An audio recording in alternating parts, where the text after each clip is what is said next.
ये British bulldog 15 kilometre प्रति घंटे की रफ्तार से चलता है। इसमें लगी बैटरी 5 घंटे तक इसे चार्ज रखती है। ये 10 किलो तक का वजन साथ लेकर चल सकता है। 2 किलोमीटर की रेंज में इसे रिमोट से चलाया जा सकता है। इसकी कीमत 5 से 7 लाख रुपए के बीच है। यूक्रेन अब ऐसे रोबोटिक डॉग को युद्ध में इस्तेमाल कर रहा है। दुनिया में पहली बार ऐसे रोबोटिक कुत्तों का युद्ध में इस्तेमाल हो रहा है। ज़ेलेंस्की को ये मशीनी कुत्ते ब्रिटेन ने सप्लाई किए हैं। ब्रिटेन यानी नेटो। ये कुत्ते रिमोट से ऑपरेट किए जाते हैं और एक तरह से ये जमीन पर चलने वाले ड्रोन हैं। यूक्रेन की सेना को अब तक ऐसे 30 रोबोटिक कुत्ते सप्लाई किए जा चुके हैं। यूक्रेन की सेना की हर यूनिट अब ऐसे रोबोटिक कुत्तों से लैस की जा रही है। ये जंगल में भी ऑपरेट किए जा रहे हैं। ये खंडर बन चुकी इमारतों से लेकर खेतों में ऑपरेट किए जा रहे हैं। ये ऐसे इलाकों पर नजर रखने के लिए इस्तेमाल किए जाते हैं जहां पर बारूदी सुरंग होने का खतरा है। इसे किसी सैनिक की तरह ही खास कैमोफ्लाज कपड़ों से कवर किया जाता है ताकि दुश्मन की नजर में ये ना आए, और इसी के बीच में से इसकी आंख यानी कैमरा एक्टिव रहते हैं। ज़ेलेंस्की को ऐसे हथियारों की जरूरत क्यों पड़ी, ये बड़ा सवाल है। यूक्रेन के अंदर नेटो के टैंक फेल हो चुके हैं। अमेरिका से मिले एब्राम्स से लेकर जर्मनी के लेपर्ड और ब्रिटेन के चैलेंजर टैंक को पुतिन तबाह कर चुके हैं। यूक्रेन को अमेरिका की तरफ से मिला F-16 लड़ाई के पहले दौर में ही गिर चुका है। उसकी एयरफोर्स करीब करीब खत्म हो चुकी है। यूक्रेन लगातार डोनेस्क और खार्किव के मोर्चे पर दबाव में है। पुतिन रोज नए इलाकों पर कब्जा कर रहे हैं। ज़ेलेंस्की को चाहिए नए हथियार जो लंबी दूरी की रेंज तक वार कर सकें। लेकिन अभी तक नेटो से ज़ेलेंस्की को खुश करने वाली खबर नहीं मिली। बस बड़ी बड़ी बातें मिल रही हैं। Ukraine needs more military support now. The quickest way to end this war is to provide weapons to Ukraine. President Putin must realize that he cannot win on the battlefield, but must accept a just and lasting peace where Ukraine prevails as a sovereign and independent nation. I call on all allies to continue their vital support, especially in this difficult phase of the war. NATO वादे खूब करता है, लेकिन फुटकर में हथियार देकर Ukraine पर बड़ा एहसान जताता है। ज़ेलेंस्की का नया खौफ यह है कि नेटो के चक्कर में पड़कर उसकी आधे से ज्यादा फौज खत्म हो चुकी है। हर जगह रिजर्व फोर्स से काम चलाया जा रहा है, चाहे खार्किव का फ्रंट हो या फिर डोनेस्क का। ज़ेलेंस्की को रोज पता चलता है कि अब कोई नया शहर पुतिन का टारगेट बन चुका है। ऐसा इसलिए क्योंकि पुतिन ने इस वक्त युद्ध को तेज करने का फैसला किया। ज़ेलेंस्की के ऑपरेशन कुर्स्क के जवाब में पुतिन ने अब यूक्रेन के 2 शहरों को बड़ा टारगेट बना लिया है, और इस वक्त इन दोनों शहरों में पुतिन की सेना ने आग लगा दी है। एक है पोक्रोव्स्क और दूसरा है पोल्तोवा। दोनों शहरों को लेकर ज़ेलेंस्की बहुत ज्यादा घबराए हुए हैं। इन दोनों शहरों का फ्रंट अलग है, ये एक दूसरे से 250 किलोमीटर दूर है, लेकिन ये दोनों यूक्रेन की सेना के बड़े सप्लाई सेंटर हैं। इन दोनों शहरों को घेरने वाली फौज की पुतिन ने फिर तारीफ की है। पुतिन ने बताया है कि कैसे उनका हर सैनिक फ्रंट लाइन पर रोज रूस के झंडे गाड़ रहा है।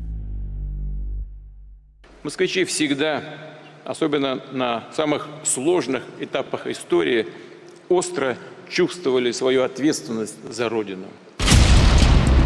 इसलिए नए शहरों पर बढ़ता खतरा देखते हुए ज़ेलेंस्की को बड़े भारी भरकम हथियारों से बहुत बड़ी मायूसी हाथ लगी है। वो अब गुरिल्ला युद्ध लड़ना चाहते हैं, इसीलिए उनकी फौज को ऐसे हथियारों से लैस किया जा रहा है जो छोटे हथियारों का बेहतर इस्तेमाल करके पुतिन की फौज को ज्यादा से ज्यादा नुकसान पहुंचा सकें।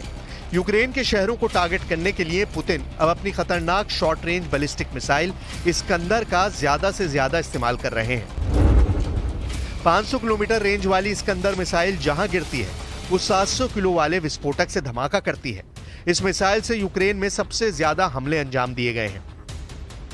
ये मिसाइल जहां गिरती है वहां ये हाल होता है। यूक्रेन का दावा है कि ये मिसाइल क्राइमिया से दागी गई, जहां से पुल्तावा की दूरी 430 किलोमीटर है।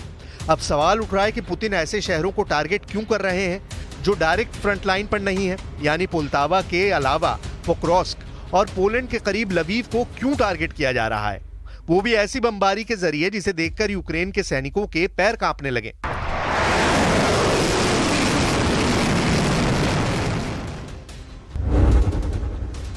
पोक्रोव्स्क शहर डॉनबास के बहुत ही अहम शहर डोनेस्क से 60 किलोमीटर दूर है और इस वक्त पुतिन ने इस शहर को 3 तरफ से घेरा हुआ है।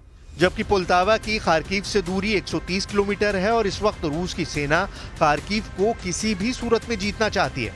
यही वजह है कि पुतिन ने इस मोर्चे पर बड़ा दबाव बनाया हुआ है।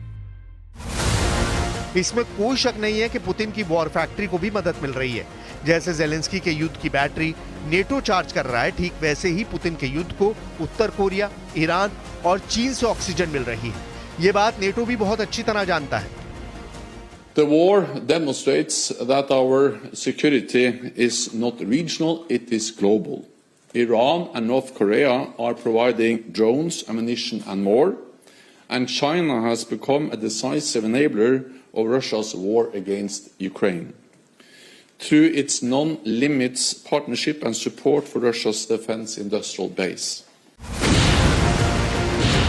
अभी तक यूक्रेन की फ्रंट लाइन पर पुतिन की आर्टिलरी और अटैक हेलीकॉप्टर एक्टिव रहे हैं, लेकिन ईरान से मिले ड्रोन और फिर रूस की अपनी ड्रोन इंडस्ट्री ने वॉर जोन को पलट कर रख दिया है। नेटो से मिलने वाली मदद को पुतिन ने बहुत चालाकी से काउंटर किया है। पुतिन की ड्रोन पोस्ट ने भी पूरे नेटो की नींद उड़ाकर रख दी है। हर जगह यही चर्चा हो रही है कि रूस के ड्रोन कैसे जेलेंस्की की सेना को लगातार टारगेट कर रहे हैं, चाहे वो कुर्स्क हो, डोनेस्क हो या फिर खार्किव का फ्रंट। इस वक्त रूस के 2 ड्रोन लैंसेट और ईरान से मिले शाहिद 136 ने युद्ध को पुतिन के हक में पलट कर रख दिया है, क्योंकि अब ऐसे ड्रोन मॉस्को के आसपास बने मिलिट्री इंडस्ट्रियल कॉम्प्लेक्स में तेजी से तैयार किए जा रहे हैं। Сегодня вместе с жителями всех российских регионов тысячи москвичей сражаются на передовой специальной военной операции. पूरी दुनिया जानना चाहती है कि फरवरी 2022 में जो युद्ध यूक्रेन में शुरू हुआ, क्या रूस उसका अंत सितंबर 2024 में जीत के साथ करेगा या फिर यह जंग 2025 में भी जारी रहेगी। चेक गणराज्य की राजधानी प्राग में नीली और पीली छतरी लेकर लोगों ने प्रदर्शन किया और यूक्रेन को बचाने के लिए अलग अलग तरह से अपनी बात दुनिया तक पहुंचाने की कोशिश की। यूक्रेन का राष्ट्रीय गान गाकर बताया कि वो जेलेंस्की के साथ हैं और रूस के हमले को वो कभी बर्दाश्त नहीं करेंगे।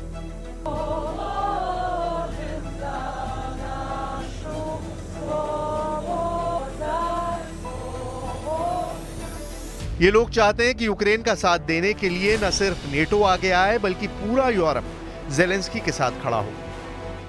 Ukraine has the right to defend itself, and according to international law, this right does not end at the border.